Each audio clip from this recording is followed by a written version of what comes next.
I'm gonna have to crank this wood splitter back up. I'm not going live, but my brother don't need to be picked up, so I'm gonna finish some of that poplar that I started splitting when I was on live. It's about 1:30, almost 2 o'clock. I can get a lot done in a couple of hours. So that's what I'm gonna do, y'all.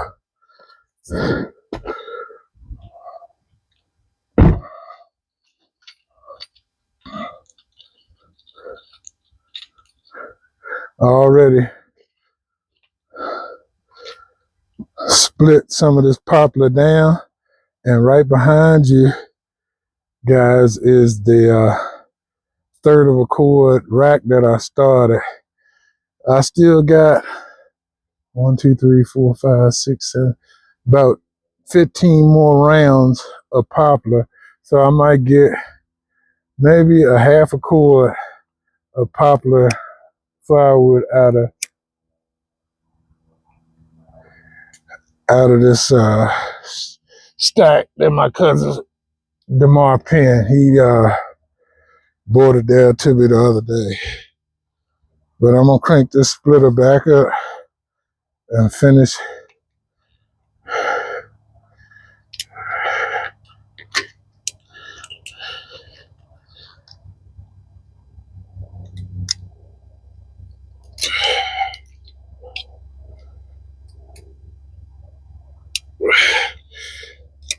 splitting some of this poplar, and I might make it to that big piece of oak right there.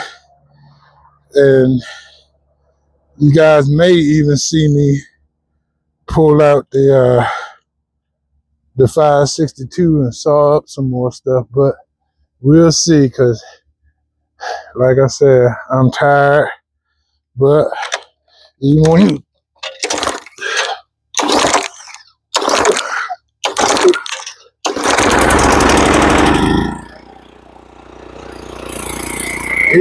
you're tired, you still gotta put that work in.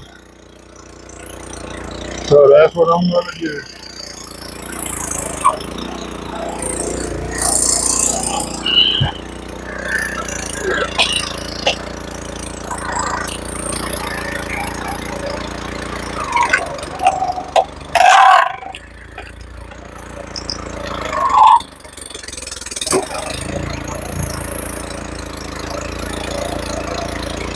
Uh-oh.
Like I said, all of this that I'm doing now is saving me from buying some more wood, stocking up. By the time this wood gets sold, it'll be September or October of next year. And it's just gonna sit right there until it dries out or it moves out. It might move out in the spring, depending on how fast it dries. Because I have people that will call me sometimes all the way up to March and April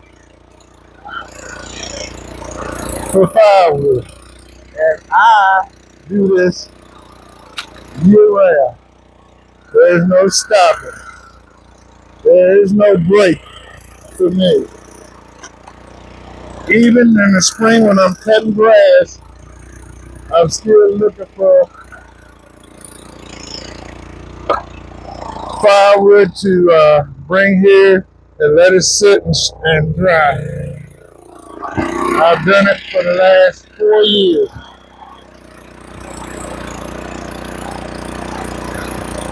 I don't even burn wood anymore, but I used to growing up.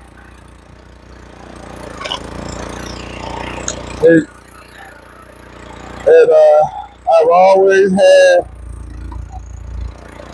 a passion for it. When my brothers and I were doing it all together, it was just something that we could do together, and we made a little money off of it, and we got to hang out.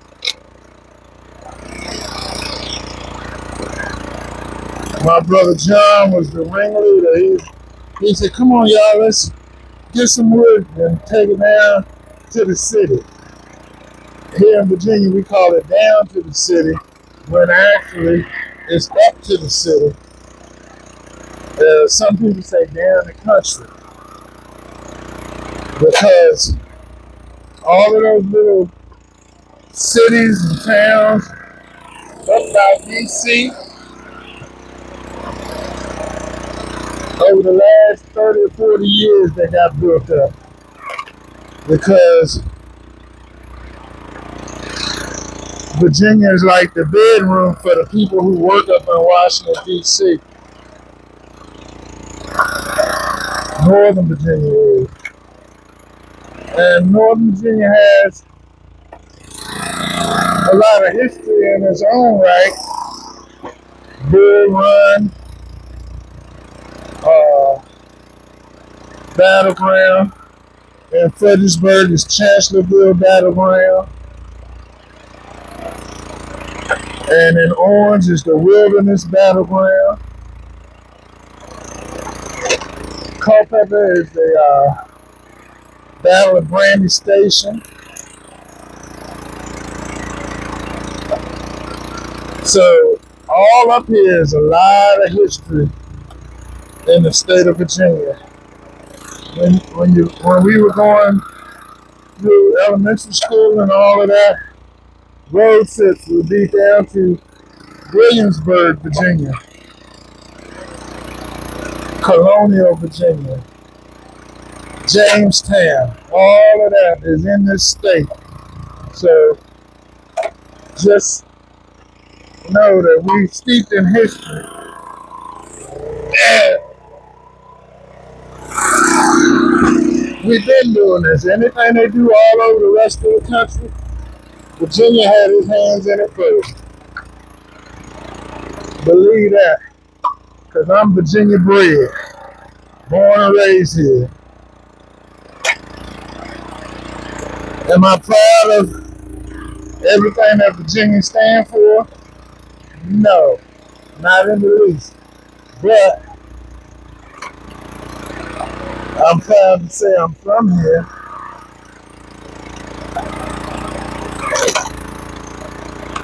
And a lot of my hashtags is Virginia bred. People need to know that we do things over here in Virginia unlike anywhere else in the country. Sometimes better than most other places.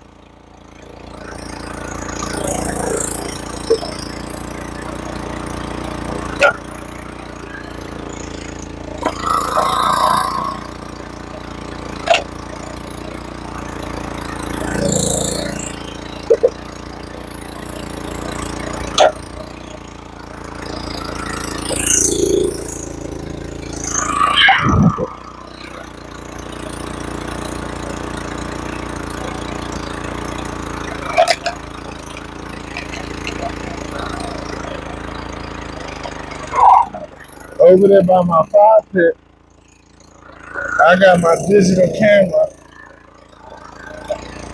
on a fire in my brother's favorite little fire pit. I'll put that on YouTube for him to see how good our wood's burning and all of that. But I just wanted to try to finish this poplar and get it stacked. And once I do this and let it sit right there, I don't gotta touch it no more. Just wait for it to dry. It might be more than one row. I probably put some of this on that ash row if it's extra.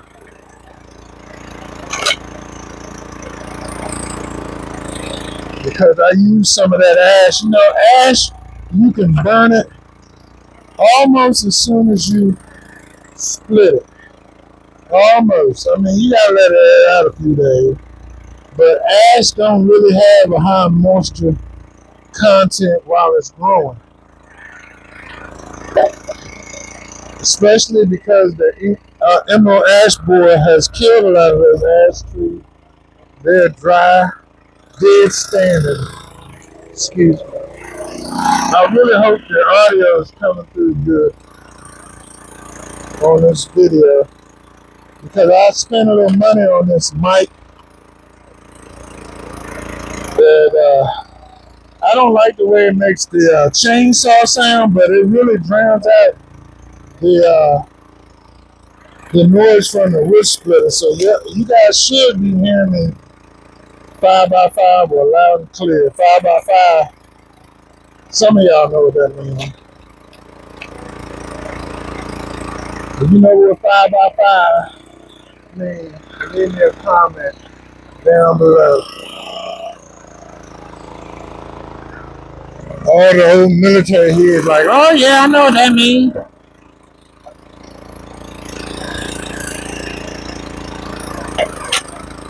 My brother didn't need me to pick him up. He's going back up to Greene County. So I said, okay, well, let me go on, crank that splitter back up, get something done before I leave.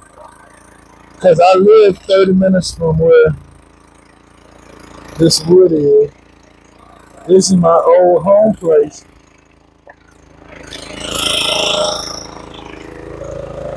And luckily, we can still produce firewood here. The owner doesn't mind or whatever. So, and my brother was staying here in his house for a little while before he moved to Ohio.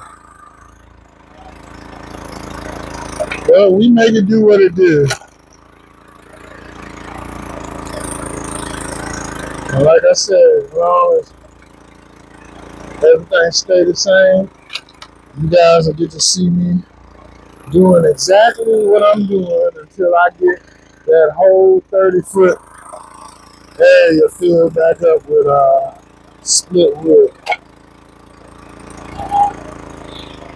I've got some oak back over here that I still got to split up. I got some of it quartered down, but I want to split what I got over here first, because I will tell you, moving this wood splitter is a chore, especially on uneven and muddy ground.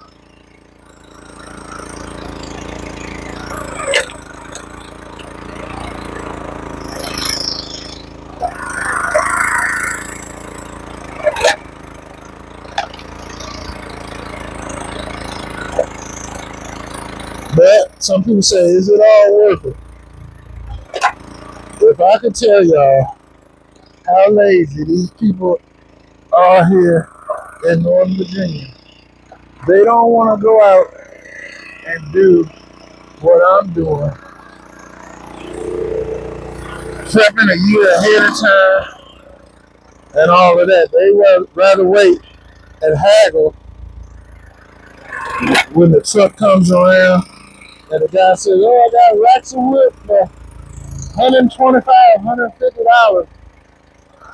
And or a trailer load or a truckload for $200 and some. And they will haggle you to the bitter end about the price, but they don't know how much work goes into producing firewood. People think it's a game for dope heads and this, that, and other, but I'm here to tell you, you got to know some stuff when you do firewood. You got to know if the wood's dry. You got to know what the species is. Some people are allergic to certain woods, and they might still like to burn a fire, but they can't have anything like white pine or stuff that puts off bad fumes. They can't have it burning. So you got to know what you're doing, because you might be liable if somebody gets sick from the firewood that you're producing. That's why I just like to let it all dry out. Know what I keep my species separate most of the time, but when I load it on that trailer, if they say hardwood, that means hardwood to me. That means maple, oak, poplar, cedar, all of that. Hickory, all of that. That's what that means to me. But you also can make more money if you keep your species separate. When they ask for hickory, give them hickory. When they ask for oak, give them oak. Here in Virginia, oak is like what everybody wants, but not everybody has it, I'm telling you.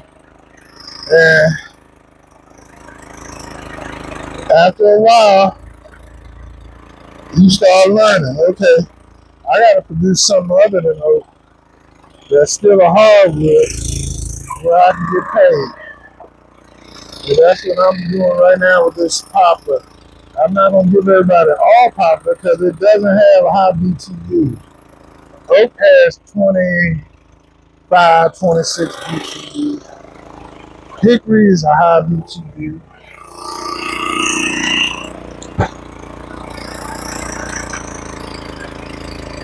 Cherry's nice mid-grade firewood.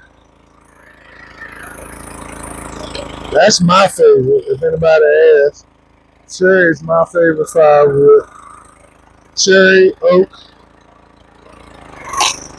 and pine is up there too. I'm sitting here looking at a pretty little half a stack of split pine that was here for about a year. It's dry as a bone. And I split it up I think about a month or two ago, I split it up and set it right there. When people go camping, they use that a lot. And behind me over here is some real short oak. When it's oak, it won't go to waste. If you find the right person that wants it, they'll pay you top dollar for it, even if it's short. Because some people smoke with it.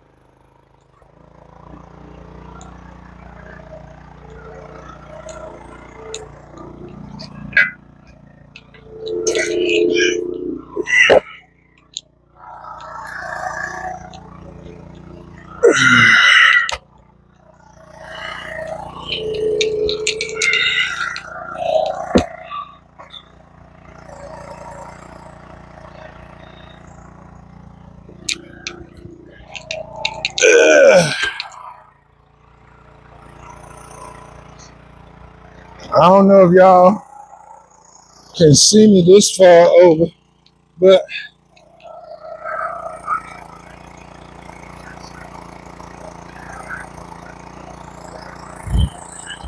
I got about 15 more rounds of this poplar, and then I'll be done.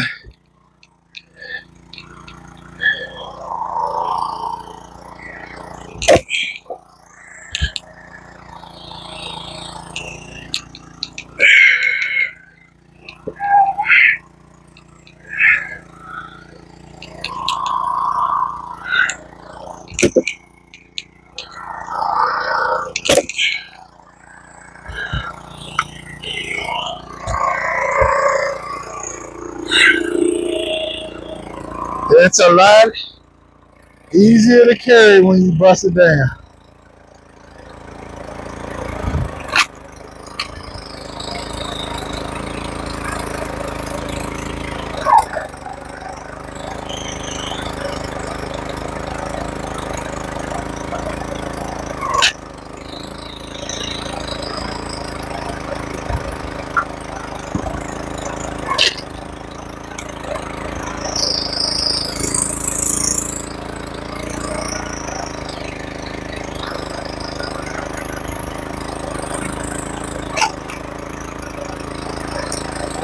How's everybody Christmas holiday going? I ain't shopping but for one thing this Christmas.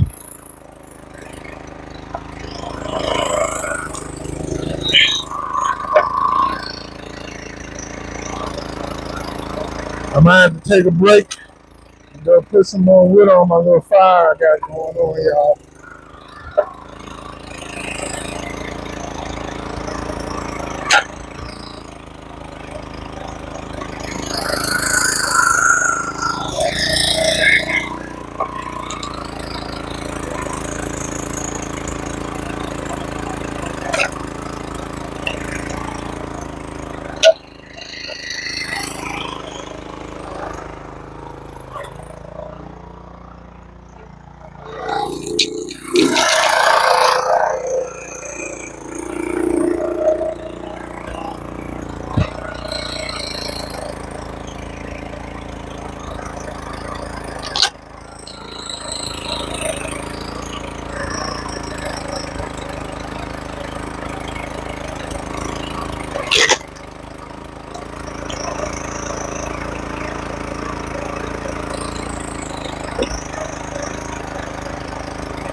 I'm kind of curious how many people that are watching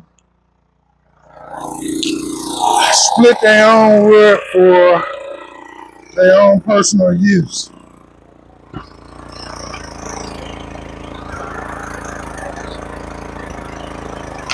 I'm telling you, if I had a spot where I burned wood,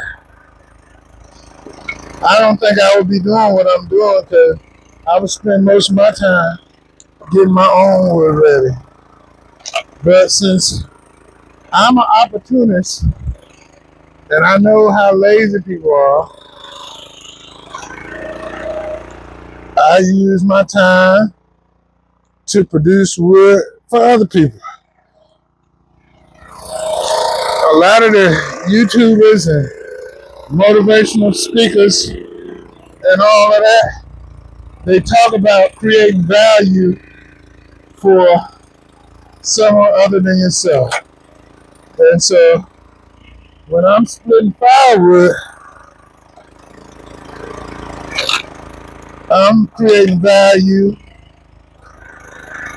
for somebody who wants to buy it that don't have time to go out and split their own wood. And I think that's pretty unique. But, you know, who am I? I ain't nobody special.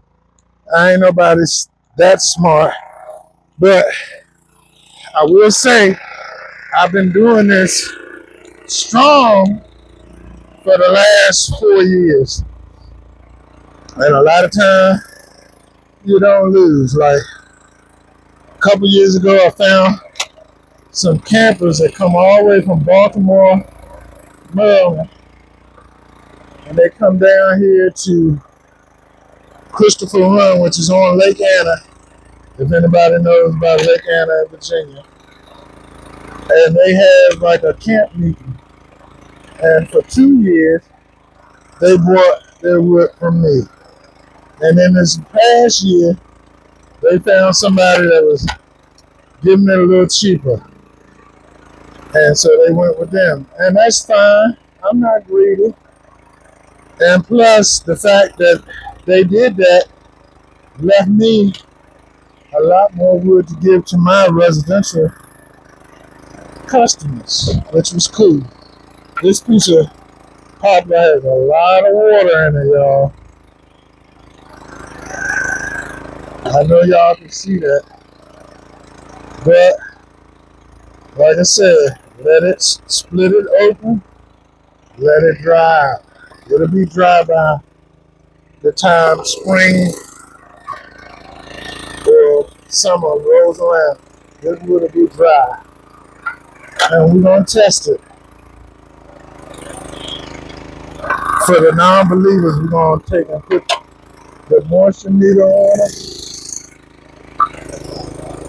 After I get it all split, we're going to put the moisture meter on it. And then we're going to write it down, what the moisture was. And we're going to let the months go by. And I think I'll check it once a month to see what the moisture level is of this poplar. So you guys can get an idea of how fast or slow that it dries.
Okay, y'all, that's it for right now.